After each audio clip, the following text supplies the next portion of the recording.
नमस्कार, अभिमान लाईव्हमध्ये आपले स्वागत आहे।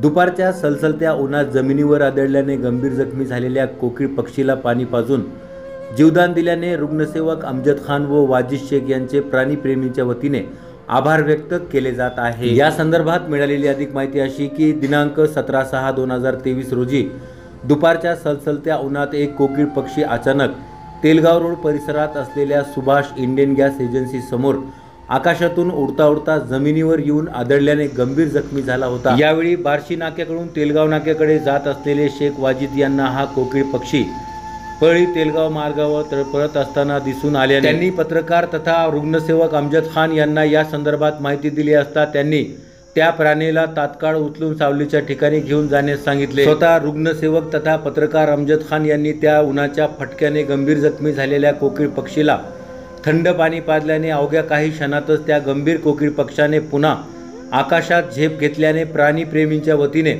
रुग्णसेवक तथा पत्रकार अमजद खान यांच्यासह शेख वाजिद यांचे आभार व्यक्त केले जात आहे। रोजच्या ताज्या घडामोडी जाणून घेण्यासाठी आमच्या चॅनलला लाईक करा, सबस्क्राईब करा आणि बेल आयकॉन दाबा। अभिमान लाईव्हसाठी अमजद खान, बीड।